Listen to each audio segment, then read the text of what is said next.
guys, and welcome to the But Mostly Disney podcast. I'm not sure why I say hey guys like that. It's my internet voice, I think. And then I just talk normal. But to start, I always go, hey guys, welcome to the But Mostly Disney podcast. I'm here with my buddy Andrew. Hello, everybody. How are you doing tonight?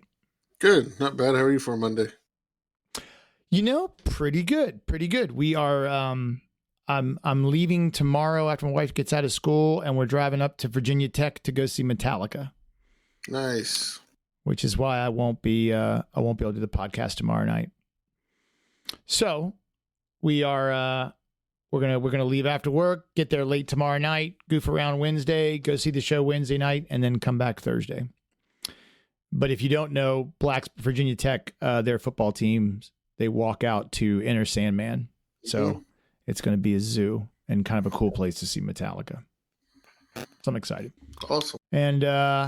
And then I panicked a little bit. I was telling Andrew I panicked a little bit because I was worried. I thought tonight I was watching Poseidon Entertainment, which if you don't watch him, our podcast is almost completely sponsored and run by his research. So we stand on the shoulders of giants that came before us. But I was watching some history of some of the Disney resorts, and I thought that would be fun to do. And then I thought we'd already done it, but we didn't. We had Stacy from the Hotel Lady, who, if you don't watch her YouTube videos, you should, because she's great. And we did talk about resorts, but not in like the depth we're going to tonight. Didn't we do a top 10 resort early on? Well, let's go to the list. I'm not sure. Let's go to the archives, folks. I feel like that's right. It's kind of cool that we're getting far enough along that I have to go back and look and see what we did or did not do. But I don't think so. Okay. I think we might have talked about it with Stacy, but I didn't see anything else that was. And I don't know. Like, should we do top 10s? I don't know, because then I feel like we're really Mongello-ish. Right. I mean, everybody does them, right? All right, 15 to 20. Okay. Yeah, we'll do our top 100, which is really what he does anyway. So, no, I don't see anything a top 10. So I think we're safe. Maybe it was just Stacy. But and that's the question, right? Like, do you stay on Disney resorts? Do you stay outside of the parks? I mean, there's a lot to choose from, but it also increases the price, right?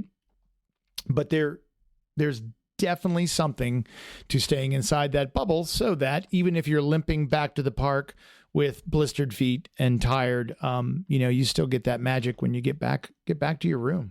And they are not slowing down building hotels. So I'm going to do it again, kind of chronologically ordered. And then you guys, if you want to jump in and like I said today, you can steer this podcast in any direction you want because we are easily distracted. This could end up talking about food very quickly.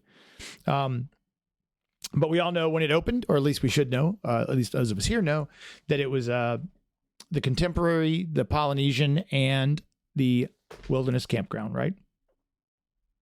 And if I'm not doing slides anymore, I first of all, it's probably not great audio, and sometimes I just run out of time, honestly. And maybe when I get this software figured out a little more, because I've been, again, do have a real life I have to take care of every now and again. I can't always live in the Disney bubble. But if you look back at some of the pictures of how the Polynesian and the Contemporary themed, I kind of dig it. I kind of think it's cool. Mm-hmm. I wouldn't Absolutely. have. Yeah, I wouldn't have minded staying that way. I mean, some of it, the shag carpet, some of the tiling maybe needs to go. The big murals on the walls and stuff like that. That's awesome. And Karen's right. So I know I felt bad, by the way, last week I didn't do as many comments because I was a little starstruck. And I didn't want to interrupt Ken. And if you didn't watch or listen to that episode, you should go back because it's a good one. And I did, Karen, clean up the audio on the audio version. So it all sounds a lot better on there. You're right. I've stayed, yeah, I know. Right. Do I have a life outside of this? I do. I swear. But I've been staying at the on property, off property, Wyndham or Hilton. But with my annual pass lately, the All-Stars have been cheaper than staying even off property at a regular hotel. And you get a little pixie dust sprinkling, right? It's So funny you those, say that. My boss is actually going on a cruise next week, and he's coming back on Friday, and they had to book a night at the Swan so he get just a little bit of pixie dust before he goes. I'm an hour away. I got to stay. right. We joke about that when we drive. Like, so when we go to Key West and then we drive up to our place in the mountains in North Carolina, we go kind of right by there. So we kind of plan to stop there and pick up a little magic as we go by. Just Gotcha. something. Although then it's kind of torture because then you're right there by the by all the action and you're not going in, which is a bummer. Although one year we did stop because we didn't, when Seven Dwarf Mine Train opened, we didn't get to ride it while we were there. So we came back just for one day, which is not the way to do Disney, if for nothing else, but that was when tickets were a little cheaper. It wasn't $180 a day. So, and the Contemporary, which is really, it's cool that out of those hotels, the Contemporary is where Nixon gave his famous "I am not a crook" speech, and the Polynesians where the Beatles broke up. Yep. Which there is some debate over which room, but you can Google that. It's kind of an interesting little search. Mm-hmm. Oh, can you imagine this? So Tony says that her mom got to tour it before it opened. Can you imagine it was a drive-through tour? Are you kidding me? I'm going to research that. I've never even heard of that. Yeah. And Karen says, see how this could go any direction. So Karen says, it's on my bucket list to stay in the garden rooms. I've stayed, theme park facing and it's awesome, but I really want to stay, in the garden rooms, but got to drive through WW and That is crazy. Wow. Like, how many people can say they did that? Not many. I'm kind of speechless and jealous now. I was born too late. But it was also, it was interesting. So the Contemporary, and it was built where they built the rooms off site and then slid them in. They built the A-frame and then slid the rooms in. And of course, it's still cool that the monorail goes through that building. No, I believe you, Tony. She says that she doesn't know if it's accurate, but I'm pretty sure. And if not, prove her wrong, Sure. right? No one's going to go out and look for that. Yeah. We'll just say, I say things that aren't true all the time, like this. So I love the Polynesians theme. I think it's no secret. We've talked about it enough that that's probably our favorite resort overall. Although, as Caleb says, and I agree with him, I do like Yacht and Beach Club. I think they're awesome. I think Yacht Beach Club is good just for your close you are to everything.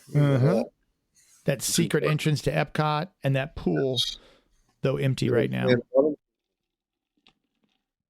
And it's talking about myths and legends that they can just take that room back out of the Contemporary and refurbish it and put it back in as one of the, like Walt's Head under the castle. That's Right. another myth. That would be cool. It'd be amazing. But I mean, looking at the outside, I doubt that's possible. Right? Yeah, that's not. And that, that atrium was really incredible. It was something that hadn't been done before. It was very unconventional to have that kind of open space inside. An architect, Wilton Beckett, and it took a lot of. There was a massive atrium in the Regency Hyatt House, which I think is where they from Almost Famous. I think they're at the Atlanta Hyatt House. You're right. Yep. Call it the Riot House. So that was John Portman. These are all the things I learned today researching this. And it's still an incredible hotel. I mean, it really is. And I didn't know that the, that kind of architecture was really amazing, and it was something only Disney would do just because they could do it. Like, if you think about it, utilidors, like, that's crazy, right? Yeah, that's like, nuts. and I don't know if it's true or not, Tony, speaking of things that may or may not be true, did Walt really see a cowboy in Tomorrowland and say, I never want to see this again? I don't know. But he literally, his idea was to have those doors underneath there so they could move to and from. And I know Karen's been in them, and I'm so jealous because she used to work there. But it also was themed after geography in the United States. So that's why the Grand Canyon Concourse is what it is. And it was supposed to be an homage to the Grand Canyon. And that's why, Mary Blair did the art she did on the center shaft for the elevators. It's a little different now. And that is one thing, as you know, I like to stay really positive, but I'm not afraid to say, I'm not a Disney apologist either. I like to say that. And this is the question I may ask over and over again, because this is what I was thinking about today. I like the IP. Like, I think that it's cool. The Incredibles are in there. However, if I had one complaint, and I do, it's that I wish it blended more with the original theme. Like I don't want it to be an Incredibles hotel, but I don't mind the Incredibles being inserted into that kind of postmodern, mid-century modern, whatever the contemporary is, Are they just in the rooms? Or yeah. Or did I miss something? Yeah, but then if you look at these are things I don't normally think of, right? Like, I just go to the parks and enjoy myself. But the more I go, the more you start looking around, and it's like the theming. Is there a consistent theme in these hotels anymore? And some definitely. But in the contemporary, now what's the theme? I think Mickey can be inserted anywhere, right? Like, Mickey transcends all themes. He can be popped in there because he really is the ambassador for all of Walt Disney. And again, I think there's a way to put the Incredibles in there that makes sense. And I think a lot of that cartoon is kind of mid-century modern. Or if you look at, I just found this guy and I follow him on Instagram, The Art of Scooter. And he had a booth at Festival of the Arts, and he does really cool mid-century modern stuff. It's amazing. But couldn't you blend it all together? Because now it's a monorail, and then there's the kind of space outer rim lounge, right, which is space. And then the conference is kind of on its own, but I don't expect much out of that. But you come in, you come in downstairs, it's all Incredibles in the lobby, right, on the walls. Oh, you're right. It's kind of like the Tiana's overlay in Riverside.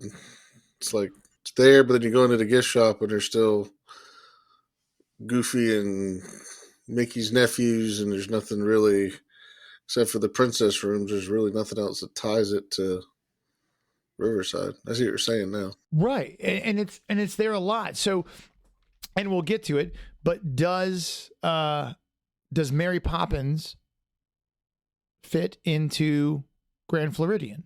Like, I think there's a way, because they both have kind of, but really Floridian, it seems to me, and please correct me if I'm wrong, is really more modeled after beach resort, more so than Victorian splendor, right? Yeah. Even though I think the place looks like a Mary Poppins dress, right? So I think it's okay, but where does Mad Hatter fit in? Oh, how about the Enchanted Rose? Where's that fit in at? Right. Beauty and the Beast, and then the bar, but there's a castle, and then the Mad Hatter pool or the giant rock feature, which looks really out of place. It should go next door. Right. I don't hate it, right? Again, none of this I hate. I still love it. But it's interesting, and maybe that's the same thing we keep talking about. Can't we have more original Disney IP? But the reason Disney's so popular is because of this incredible IP. I mean, I think I've said it before, when I did some work at Busch Gardens for an energy company, that was one of the things. The guy, he said, I'll never have the people because I don't have the characters. And they've tried at Busch Gardens. They've tried an Eagle and Old Country and all kinds of different people, and it really doesn't work. And then before Eisner, I think the Disney Golf Resort in 73. Is that right? Yep. I'm scanning through notes as I'm doing this.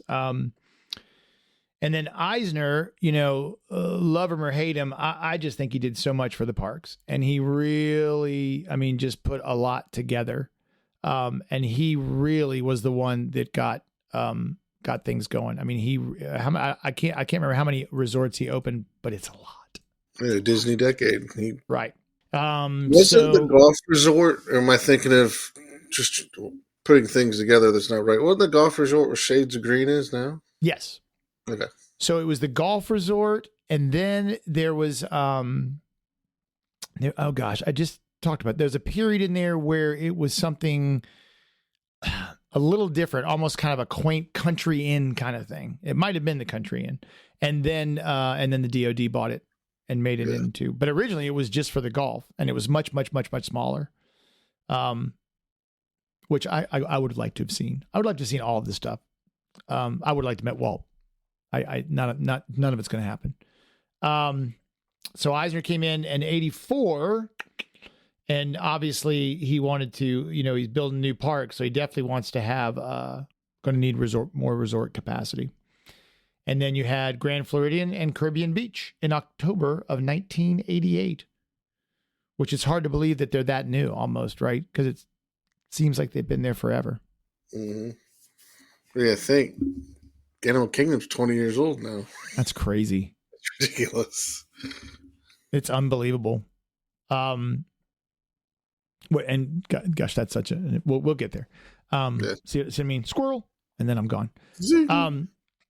And I guess Caribbean is the first one that ended up being like the huge spread out resort, right? Yeah. With its own bus internally going from spot to spot. And again, I will say, I've said it before, that I kind of am starting to like the buses more than I did. I used to really kind of turn my nose up to them. And now I kind of enjoy the quiet time. I enjoy, especially when I'm by myself, I can kind of just ride, maybe post something, read something, call my wife, whatever I'm doing if I'm by myself, or, it's just kind of a chill time where, I'm not racing from place to place, and the bus seems to kind of slow me down a little bit. Yeah. In the morning times, you get some good bus drivers that interact with everybody, but it's nice when the bus drivers know it's late and you just want some downtime and you just take the ride back, and it's good. Just drew a blank. Minivans are pretty cool too. Yeah, I've done those a couple times. They're expensive, very expensive. But we were at Grand Floridian, and we had to get back to Boardwalk, and we just took it back, and the driver was very nice. The music was nice, and they're driving the Chevrolet, so I appreciate that. You can save some money doing Uber to the hotels. Right? Yes. Yes. I mean, you'll save a lot of money, but going to the parks, the minivan drop off is right up front. Right up front. And Karen says you shouldn't mind the buses because, like I'm saying, it gives you time to talk. It's kind of nice because you need some quiet times. But you bring up a good point. I didn't think about that. On the buses, we rode a couple times where they were doing trivia or singing songs. Yeah. And I hadn't thought about that maybe some people don't want that. Like it's nice when you want it, but if you really want it, if your kid's asleep and you're tired and people are screaming, what year, Walt Disney was born, maybe. Yeah, I think the drivers get a good feel of what's going on the bus, and at night they're like, "Hey, thanks for getting on," and then you can tell it's the last bus leaving Magic Kingdom because everybody's quiet. The kids have got their heads on their parents' shoulders, and they just want to get back, take a shower, and go to bed. So the driver's like, "I'm gonna get you there as quick as I can, as safe as I can." But in the morning times, they're, "Hey, how you doing? Let's go have some fun." They're jovial with you. But I think that's what makes, like we say all the time, the cast members make the park, the cast member makes the ride. I think that's a big part of why we keep going back. It's true. It's absolutely true. Have you stayed at Caribbean Beach? No. Yeah, I've made friends on the bus too, Karen. Sorry. I like it. We stayed there one time, and there must be some Florida innkeeper laws or something, because in my experience, if Disney says no, it's because they really can't do it or it's against the law. And I was supposed to stay with a friend in St. Augustine, and he was sick. And so we decided to check in early. And we just came and we went online and got a room at Caribbean Beach. And so when we got there, because Seamus brought it up in the car, he's like, "Hey, can we stay in one of the pirate rooms?" I'm like, "Oh yeah, sure." So So we roll over there and asked, and they wouldn't let us because there's 5 of us. And they're like, oh, I'm so, and she went in the back and asked. Like, it wasn't like she just said no. She went back and asked, and she came back out, and she's like, no, I'm sorry, sir. You can't. It's only 2 beds. I'm like, we're gonna sleep 3 to a bed and 2 to a bed. She's like, nope, we're not allowed to do it. And she was so, convincing. I didn't argue with her because Disney doesn't say no that often. So we were pretty far away from the lobby, but it was such a nice walk. Like we didn't take a bus, but we walked down by the lake, and then there's an island in the middle of the lake that I think they've cleaned up a little bit. But when we were there, it was like really dense foliage. And there was a playground and some hammocks and stuff.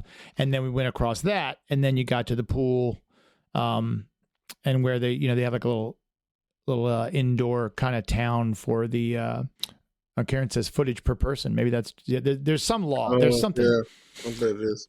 We've flown over top of it here recently on the Skyway. We've talked about staying there, but we just hadn't done it yet. I'm sure we will here in the future. It looks cool. It's awesome. I liked it. If you have a preferred room and you're closer to the pool, it's probably a little better. I will say I bought a mug from there, and here's a little pro tip. Don't put it in the dishwasher, because it was a really cool mug, and apparently it was hand painted and one time to the dishwasher, and it was toast. I try really hard not to buy things I can't put in the dishwasher, because then they just sit in the sink. But it's really pretty, and it looks really, really cool. They did refurb the Port Royal Food Court in 2017. So I think we were there. I haven't seen that since they've done it. I walked in and grabbed something at the gift shop, but kind of maybe this is where some of the theming kind of changed, right? Like maybe, and I feel like we'll get to it at the end where they, again, maybe I am complaining a little bit that they're becoming hotels instead of themed resorts. And there's a reason, and I saw Karen had said that, the Poly was on her bucket list. It's so expensive. And frankly, it's become so crowded because so many people who aren't staying there want to be there, and just to walk around, it's gotten to be a lot, and it's still awesome. However, one of the things about it is that, Karen sent me a photo that if these hotels don't have that theming and they're that expensive, are you still going to stay? There's a reason that even with all these little problems I just listed, and they're minor things, I get it, first world problems, but I'm still willing to shell out that money and, not eat for a month in order to go and check it out. So, that being said, so at the Grand Floridian, which is honestly, it's their flagship resort, right? That is the one that is supposed to be the absolute pinnacle of Disney design. And I think it is. I honestly didn't really care about staying there as much. But when we did, I was blown away. Great service, great place, great space, nice to walk around. Great. I loved getting my coffee in the morning. It was just awesome. Yeah, we had a great time. The valets were awesome. And we got inside and kind of took a little wind in our sails. We had one person working a desk, but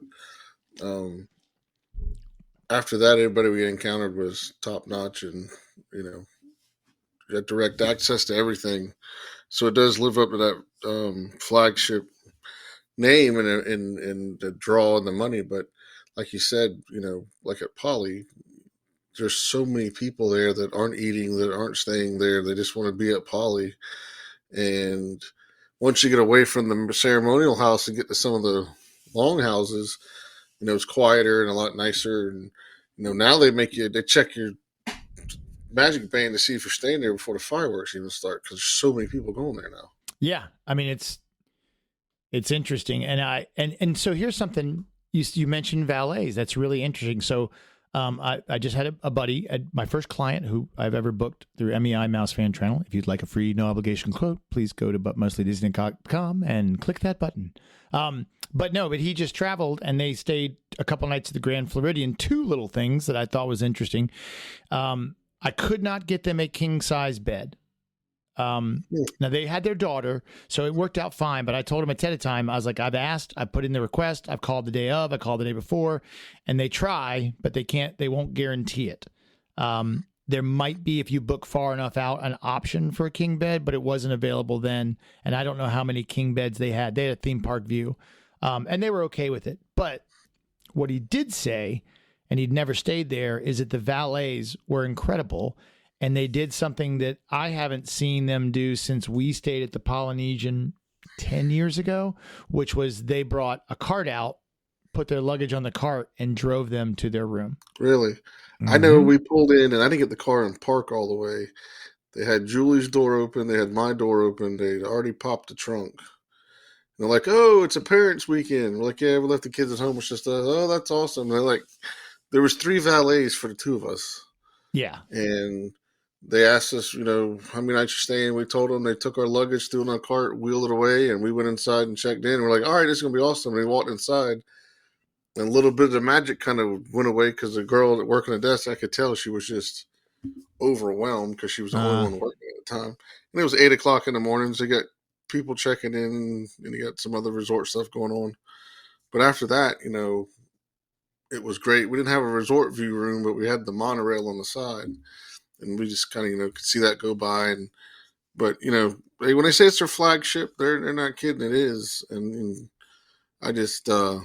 Like you say, these resorts are getting to where they're becoming more like hotels than resorts. And I hope this... Do we know the name of the new one? Is it Reflections? Is it Riverside? Lakeside Reflection or something? That's it, something like that. I hope that is... Lakeshore Lodge. That's it. I hope it is not a hotel, but the resort. That's what I love about Wilderness Lodge. That reminds... I used to think Animal Kingdom had the best. Now, granted, they're both designed by the same guy. I always thought Animal Kingdom had the best theming until I stayed here recently in February at Wilderness Lodge, and right now I don't know one that would beat it. Yeah, and just real quickly, Karen sent me some hotel law, so they're definitely following the laws, and they generally allow up to 4 people, and some may limit it to 2, but local regulations can change, which makes sense and what I figured. But Tony says, and that they had the limo golf cart, and I think they had that at all the resorts, right? And that, I mean, if I go by myself, and I do, and I went last time I stayed at All-Star, I parked right by my door, and I used the online check-in, and I went right in my room, and it was great, right? Mm-hmm. The next time I went, I did it because I didn't need anything, right? It was just me. It's fine. But when I go with the family, I want to walk into the Polynesian. I want to get the lays. I want to talk to someone at the desk. And I like that they, we use Bell services, and I like that they drove my family to the room while I parked the car. I mean, it just makes you feel like $1 million and you're spending $500,000, right? So they ought to give you something for it. Absolutely. Which is, I don't know. It's a little, I get it. And it may just be that people don't want it anymore, right? Like maybe I'm old fashioned now. That we stayed club level one time. This is the first time I took both. My youngest was 2.5 and Haley was 16, 17. And we went and stayed at Animal Kingdom for the first time. And we stayed club level, and it was cool to have that experience. But I would have known better. I'd have took the extra money and stayed at Poly just in a regular longhouse. Yeah. And I wonder, I don't know. I wonder if it's going to reach a tipping point where, and maybe it's always ebbed and flowed, right? Maybe it moves up and moves down and we go back and forth, and we'll get to a point where service really becomes the driving factor of these hotels. Because again, I've said it before, I'll say it again. The first time I stayed on property was at the Contemporary, and when I walked in, I felt like a movie star. I felt like those guys had known me my whole life. Can we start a room for you, Mr. Robertson? It was just incredible. My wife will tell you she feels like that's lacking right now. Right, and we've talked about it a bunch, so it's obviously a pretty big. It's something that's going on, right? Yeah. And it's a theme going across a lot of the parks, but they'll listen. It'll get to a point because I think it's too much. Customer service is too much a part of what Disney is. They teach it. They teach management classes with it. Lee Cockerell, if you've listened to him, I mean, it's the basis for my real estate business. It's all based on customer service. I never talk about how much real estate I sell or what the price was. It's all about making the client happy, whether they bought $100,000 house or $1 million home, So we had mandatory Disney classes right. through General Motors that everybody had to take it. There was no ifs, ands, or buts. There was 6 classes online, and you had to take them because they wanted you to know the Disney culture. Or I didn't get lucky to do this, but you could go there and take the university for a week, and it was Disney trainers and General Motors trainers, and you learn the Disney way to do business. And I feel like in some areas they have lost that touch. Yeah, and they've had, look, I don't pretend COVID has a lot to do with it. I get it. Right. And I don't pretend to know what goes on behind the curtains. I think when we talked with Ken last week, he talked a lot about that the Imagineers still know what they're doing, but they're just not able to do it right now. Right. I don't think they have the people to do it or the resources, right. being allocated in a strange way. It'll come back around. I'm confident. And if not, I'll storm down there and I'll make sure it happens for you guys. That's what I do. So 89, big year. You got Pleasure Island, at what was then Walt Disney World Village, right? Mm-hmm. 2 new parks, studios, and Typhoon Lagoon, and you got to figure Floridian and Caribbean were built to handle those extra people. And then this was something I learned today that I thought was pretty cool about the Swan, right? So in the 80s, Disney's fighting a hostile takeover, right? It's tough, trying to figure out what to do and money. It was a weird time, right, where we could have lost our Disney. And so Tishman Realty and Construction, they were the general contractor for. All right, bye, Tony. Thanks. Trust me, there's plenty to come. Tony's leaving. She's got to watch the rest later. She's really cool. And I think she's in Alaska, which is wild. Holy cow, someone from Japan. That's really cool. Look at that. Well, thanks for joining us. Yeah, and we're literally saving our money to get over to Japan. So that's awesome. Wow, I'm getting a little goosebumps. Well, and we like you. Yes, thanks for stopping by. Thanks for coming by. So they made a part. They were going to let them have a few hotels. And there was an exclusivity clause, which Michael Eisner kind of broke. And I think he didn't like the arrangement, or maybe he came in, and when Eisner got there, he didn't like the arrangement that was mailed, and he violated the deal. And in attempting to hand over the operation to Marriott, and then Tishman sued Disney, and they settled, and they ended up doing a little bit different maneuvers, and the result, to get long story longer, was the Swan, which Michael Graves, who's one of the few architects I know in the world. And he came up with a pretty amazing, as a member of the Memphis group, came up with a pretty amazing hotel. And even though sometimes I feel like it's weird, it's still pretty cool. Mm-hmm. Like, and the Swan as well, but driving by the Dolphin and the Swan and seeing those, it really does kind of tie a knot on the whole Epcot area, which is really cool. Oh yeah, absolutely. And then the boardwalk, which I've never stayed at, right across the street. I will say, I'm going to play the other side, the least Disney themed resort they have. I enjoyed it because, like, Caribbean Beach was very close. That was the first time we took my parents, and I felt bad for them because they're expecting all this Disney theming at the resort, and there's very little of that resort. None that I know of. So there's a little bit, and I think I don't know how long they've done some stuff, but it is really subtle. And that's the balance that I think I'm looking for. So if you go in the lobby, and it's a small lobby, right? It's not a big lobby, but when you go in, the Swan and the Fish, that's exactly right, Karen. I think that's funny because that's about, yeah. So if you go in the lobby, they have now some plaques with carousels, like carousel horse plaques, and they have the castles on them. Yeah. That was there. We stayed there in 19 Okay. with my parents. That was up then. And I think that was fresh, if I remember correctly. Around that time, they put those up. And it's interesting, right? So I think it's pretty. And Becky Macon, who obviously from MEI Travel, who knows hotels, it's her favorite. I mean, she loves it. She stays there. Like kids.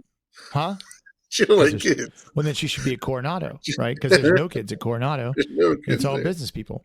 But it truly has a story and a theme, right?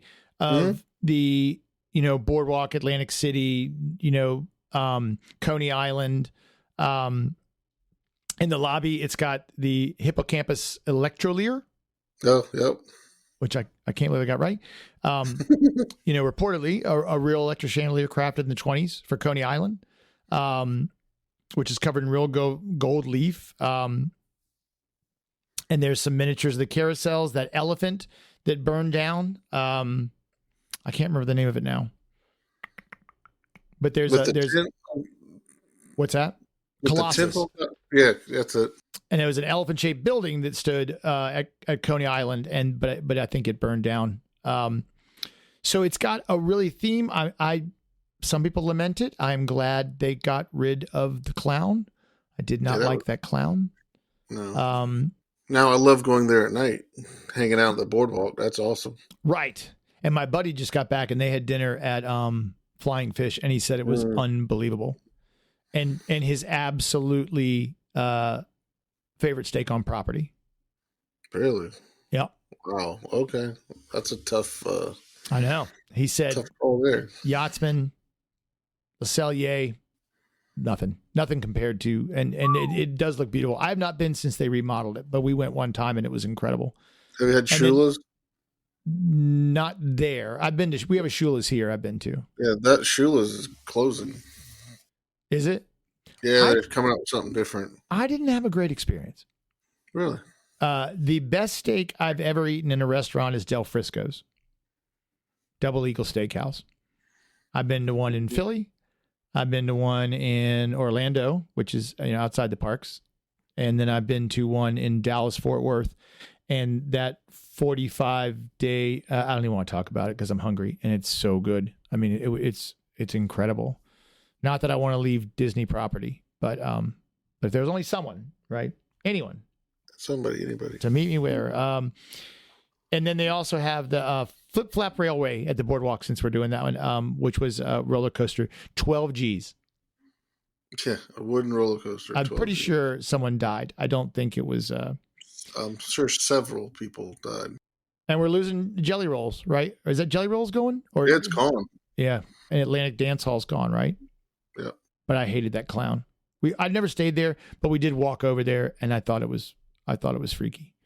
Now we stayed at the Swan for a night, and it's a great hotel, but it's a hotel, right? Yeah. Like it's not bad. It's just not like I would rather, if I had my choice, I'd rather stay at Riverside or Dixie Landing, as it was once called, than back at the Swan or Dolphin, even though there's nothing wrong with them. And we did stay at the Swan Reserve because I got a great deal on it. And it was pretty cool. It was a nice hotel. It had a great view. The view was unbelievable because we were looking out back over the yacht club and the Swan. I mean, it was a great firework view. It was unbelievable. So that's how those got there, which is kind of cool. Boardwalk was in 96, and then Yacht Club and Beach Club were somewhere in there as well. And I will say we stayed there more than we used to do. We used to rotate. We'd do Yacht Club somewhere else, Yacht Club somewhere else, Yacht Club somewhere else. But mainly for the pool. Yeah. Like the pool was really what drew us there. 91, Port Orleans, which was French Quarter. And then a connector resort. And then I didn't realize this. I just thought it was all Dixie Landing, but it wasn't. Riverside was Dixie Landing. and the Antebellum South. And then it changed the name because some people don't like the South. I can't imagine why. It's lovely. Bless your heart. Right. We're both from the South, so we can do that too. But I get it. And so Port Orleans Riverside, which is a great name, and it's awesome and it's perfect. And then 91 was Old Key West, which was the original DVC resort. And some people think this is okay. Again, I think we talked about it with Stacy. It looks a lot like Key West. It really does. And I lived there. It looks like the Key West golf course. Let's put it that way. So if you play golf at Key West and you go through there, you could squint and you would think you were there. So I think they did a nice job. We're staying there next month. Holy cow. We're staying there next month, and I'll give you a report on how that is, because a lot of the that restaurant there, which now I can't think of the name of it, is Hurricane Hannah? Nope. What's no, the bar? That's the bar at Yacht Club. What is that? I ate there. Oh my Lord. Yeah, Hurricane Hannah is a great burger out by the pool. Yeah, great burger place at Yacht Beach. All right, am I going to beat the chat? I can't think of it. It's right on the tip of my tongue. It's a girl's name, I think. Yeah. No one. Bueller. I'm so close. I'm one click away. I'm just racing. And now my internet's slow. Really? Olivia's. Thank you. Oh my gosh, that would have driven me insane. But I've heard a lot of people love that. That's good. And again, it's going to be a different style of vacationing, because it's it's not like a walk downstairs to the lobby kind of hotel. And we stayed at so many, when we first started doing it, we really stayed at not even moderate, but at deluxe resorts. And so we were spoiled. But I'll just bring my own coffee and it'll be fine. Well, the buses run very regularly there, so it's not your wait to get to the you might as well call it the main house, isn't very long, and that's their last stop. So we got lucky; our room was right outside the the bus depot. So we got lucky. Well, and I like what Karen says here, and she's right. It's good Imagineering, because it should feel like where you are. And that's exactly what I think these resorts do. I mean, I've never been to Hawaii. My wife's going to divorce me if we don't go. But that's what it seems to me, it should feel like. So it's interesting. And they've done such a good job. We'll just poke at them a little bit at the end, maybe. 94, you got All-Star Sports and Music. And then movies in 99, 5 years later. And even though it's interesting, I complained about the Riviera, spoiler alert, because I think it's a box with a nice awning. It's very much a box. But the hotel rooms are beautiful. So I just wanted a little more, I don't think it has a solid theme, right? I think that was, we need a DVC resort. We're going to build something fast.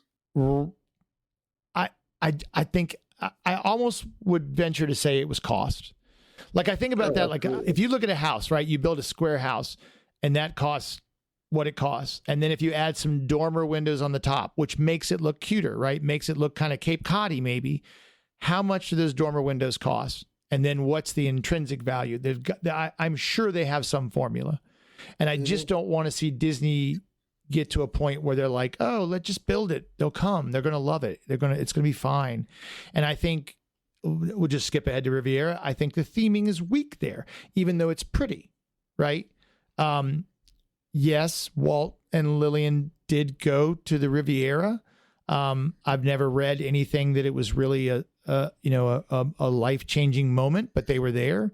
And then they throw out some pictures of them being there, and it just doesn't seem like it's a theme for a hotel. It's gorgeous, right? Yeah. I mean, it really is pretty. But I don't think it yes. And exactly. So Karen, you're right. That's where the mosaics are. I've never been to the Riviera. Are mosaics a big thing on the Riviera? Is that something that goes on? Where does Tangle, let's go back to our original deal. Where does Tangle and Peter Pan tie in with the Riviera? I mean, I guess that's what I'm trying to do. Okay, if there are on the Riviera lots of mosaics, then I guess they could be about Disney, right? That's okay. Mm-hmm. I just think it's okay. Again, our room was incredible. And I think I have gotten spoiled by the giant lobbies, Floridian, the old Polynesian lobby, because I wouldn't want an episode to go by that I didn't complain about that waterfall being gone, because you walked in and it took your breath away, right? But I think that, and now you've stayed, okay, so while we're here, you've stayed at the tower at Coronado Springs, right? Grand Destino, yeah. Yeah. Several times. Is it all, you love it, right? Oh, it's great. And I think that seems like it at least just latches on to the theming a little better, because it's still Spanish. Maybe from the outside, it still looks like a Florida apartment building, or I like at night, it looks really cool. It looks cool. There's a big picture of Walt hanging in the lobby. A picture of Mickey. There's a hidden Mickey in the cafe bar, the mosaic behind the bar. It just seems like they took a little more time with that. Yeah, well, you got to think. Then they built the new add-on to Polynesian, and from what I've seen of it, it looks ridiculous.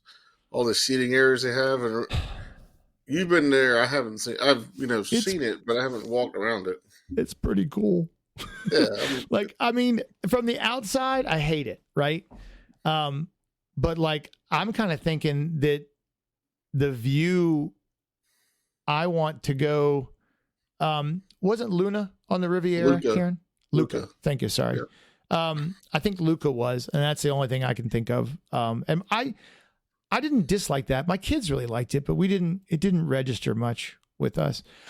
I want to stay at the new Polynesian Tower, the Ocean Tower, which is facing the monorail. Like looking out over the golf course and watching the monorail go by while I have my coffee. You can keep your fireworks view. It's beautiful. I mean, it's just gorgeous. And even though Polynesian is arguably my favorite, depending on what type of day you catch me, Wilderness Lodge might be the best. It's awesome. That place is ridiculous. I mean, I ate dinner there a couple of times at the old Artist Point with my wife.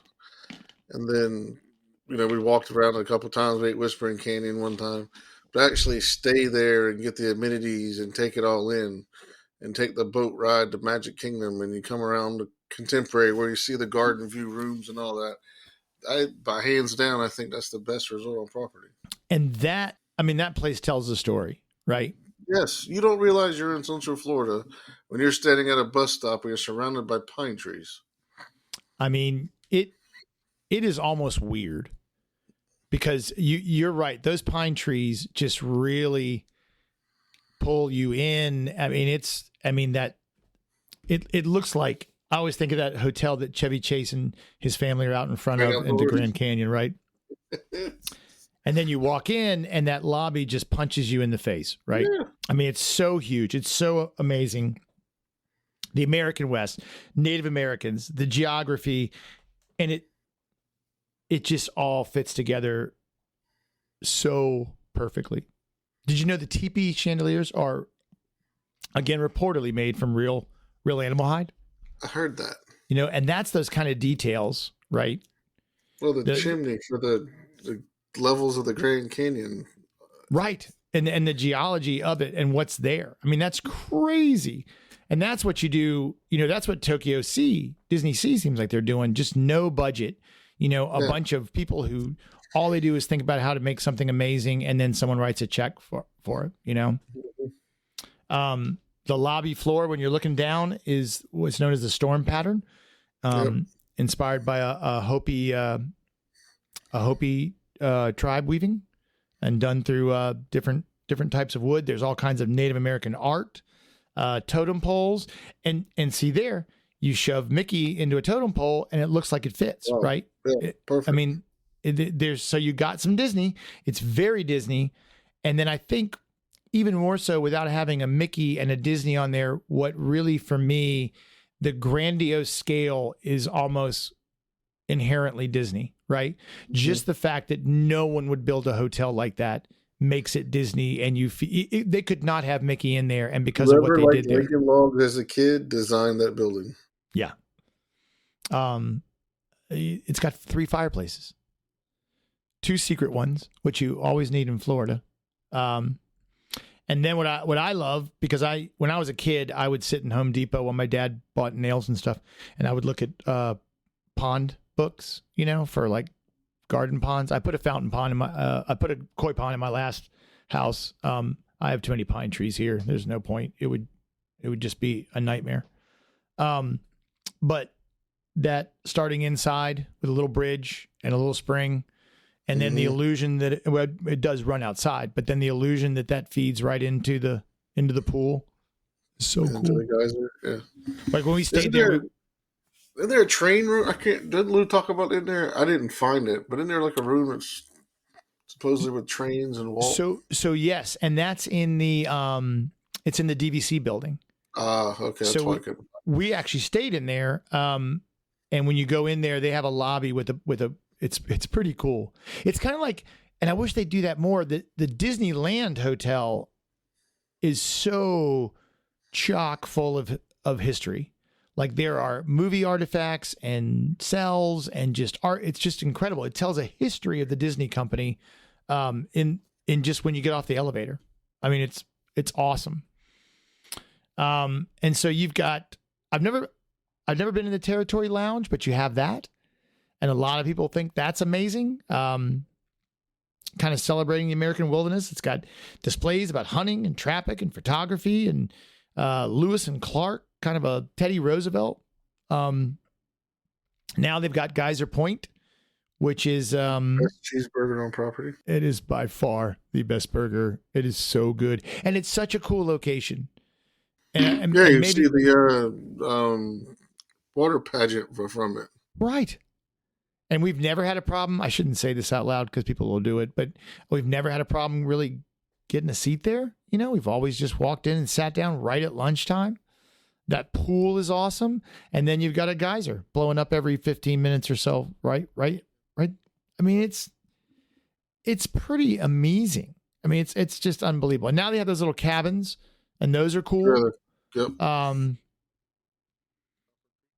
Yeah. And I mean, I want to, everywhere I go, I want to get on a boat and go back and forth. Right. Absolutely. That's just how I want to live all of my life. Karen sent me a poster of Sean hugging the whale totem. It's just so neat. It's just, and at Christmas time, it is definitely the best Christmas time resort. And I would say that Animal Kingdom is a short stone's throw behind it, right? Oh, I absolutely. mean, it's smaller, but maybe to me even feels bigger as far as the lobbies go. And then to be able to walk out, I mean, there's tons of African history. It's like the Africa version of the Wilderness Lodge, right? 100%, yeah. I've never stayed there. That's on my bucket list as well, because that pool looks really cool there. We stayed there. The first couple of times we took the girls, that's where we stayed. And they loved it because we got a Savannah View room, get up in the morning, have coffee, and there's a giraffe right out your window. And so cool. That pool looks amazing. And the cultural people there are so nice. They'll talk to you about anything and everything about Africa. So we've eaten at Sanaa a couple times, and then you walk out in the lobby, you've got your own private savannah, and there's someone literally from Zimbabwe telling you about the animals you're looking at. I mean, it's unreal. And it's a theme park, guys. It's just a theme park hotel. So, and and again, then they have a DV section, Kidani Village. I mean, it's pretty spectacular, though it's very far away. Yes, 20 minutes from everywhere. But those windows looking out on the savannah there is just incredible. And they have water features that runs kind of same thing, kind of sliding around through inside and out there. And they have a cool shop. I like their shop there. It's a lot of fun. And then, coming up, we got Reflections, the Lakeside Lodge. Yeah, we should see what that's going to be themed about. Well, I don't know. And honestly, there hasn't been a lot. No. But I don't like the art. And the only reason is because it looks a lot like the Polynesian. Mm-hmm. Like it looks like what they've already done. And I didn't get too much into it because I try not to judge too much. I mean, it might be amazing, right? And again, it looks cool. It just doesn't look over the top Disney. And I've been watching a lot of Epic Universe stuff. But those hotels look okay to me, right? Like I'd stay in them. Yeah, they're not Right. special. I mean, it's just, I want Disney to be such a different class of hotel that it's just not the same. But I don't know. I don't know what the story is. It's going to be cool, right? I mean, it's going to be amazing. Mm-hmm. The art for me looks a little, it's okay. But they need more rooms because stuff is booking up. It's insane. So we'll see. Everybody kept saying it's going to slow up, but I don't see it ever slowing up. Well, and so we were talking about that. They just opened here in Virginia Beach. They used to have my parents' first date was to see the Rolling Stones at this little place called the Dome, and it was a geodesic dome. It's really cool. It's been there forever. It got torn down a long time ago and probably full of asbestos. I mean, there was a reason. And they just opened a new one. They're opening a wave park with Pharrell Williams is kind of involved. And then they opened this new music venue. Three Dog Night played there Sunday. Tonight's Melissa Etheridge. So I went down and took a tour before it opened because our company does the concessions there. A Budweiser is $20. A Tito's and soda is $26 for one drink. Jeez Louise. And what? I feel bad about buying a $5 Diet Coke now. Right. And I'm no Rockefeller, right? But what I wonder is you've got, okay, cost of goods have gone up. I get it. And you do have to increase prices. There's inflation. But then you increase prices and then you think, oh, well, they'll pay that. They'll pay a little bit more and we can do something. And then they'll pay a little more and then people stop buying. So now you're making less money, even though you're charging more. So you charge more to try to make up for the loss in business. And at what point does it tip over? I mean, like at what point do people stop staying on Disney property and then stop going to Disney? And can that happen? I don't know. Because you're going to vote with your dollar, right, in a free market. And I just don't know. I don't know if there is a spot because I don't always feel like I'm making more money as Disney charges more, right? I'm making the same money, but now my vacation's $2,000 more than it was last year. And that's almost what it would have been this year if we'd have done our full, 7 to 10 days, like $2,500 more than last year. It's a lot. That's a lot. It really is. I mean, we're staying at Key. 10 years ago, that would have been another trip. Right. And do you make more money off 2 trips or do you make all your money off 1 trip? Which is better? I don't know. I do not know. But as a shareholder, I'm thrilled, right? I guess. Although it's not doing amazing. I haven't checked in a while. Out of it. Right. Always a silver lining. Mm-hmm. But I think that's a pretty solid rundown of Disney's resorts. Yeah, I think so too. We didn't mention the 4 Seasons. I forgot about that. I have not made a tea time yet, but I can't play that weekend, so you can't. No, my boss is out of town. So all right, well, tell him to come down. We've talked about Shades of Green. We talked about on our golf episode, and I think Karen was saying somewhere up here that Shades of Green really doesn't have any theming at all. Like it is all it's like a barrack. Yeah, but I still want to stay there and check it out. I'm just running through here to see. We didn't really talk about Saratoga Springs. I stayed there, but we talked about that hotel on the episode. We talked about Disney Springs, that it was the Disney Institute, and then was private residences for a little while. And that was the first resort that I stayed in like that, where you really couldn't get down there. And then they built, what year did they build the 4 Seasons? In 2014. Yes, it's fairly new. Yep. and that was the Eagle Pines and Osprey Ridge golf courses. Into that, an 18-hole champion course. But every time I looked there, I think the cheapest room has been about $1,200 a night. So until we really come up with a great sponsor, hit the lottery. Oh, and Galactic Star Cruiser. What? Yeah, what a bust. I wanted to go so bad. Oh, I did too. And you talk about where's the cutoff? Right there. The price of that hotel for that 2-day experience.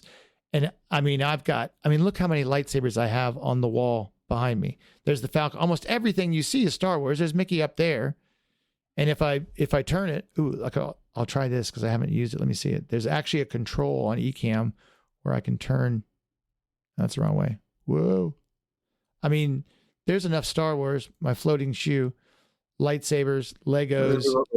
Hello. I mean, yeah, look, we're freaks. And yet there was no way I was going to pay Just no way I could have paid it. No way. And if I'm being honest, I don't really want to dress up. I love Star Wars. I don't need to look like Han Solo. Wear a robe. Right. When I was there a couple weeks ago, I put on the Han Solo vest, but I didn't buy it. I just don't cosplay. Dual purpose. So, all right, Andrew, what you got going on? Anything exciting? No, not a lot. Not recording when I was down there didn't help me any, but just going to go back through and go through some old footage I found and maybe throw some shorts up this week. And I'm going to Tybee Island. Oh, yeah. So I'm going to take my camera with me and do a little recording about Tybee Island. My brother-in-law from St. Louis is coming to town, so we're going with them Friday down to the beach. So not that we don't have a beach here, but we're just going to check out another beach. Well, that's what we do. Yeah. We drive from Virginia Beach to Key West from one tourist trap to another. So, yeah, film it, man. Just throw it up. Yeah, that's about it. What you got going on? Well, going to see Metallica, and then I know I'm back in June. I'm going to try. I don't know. I got to look and see how much footage I have. I still have a golf video to put out, and a couple more videos. But I'm trying to see if I can stretch it out through May.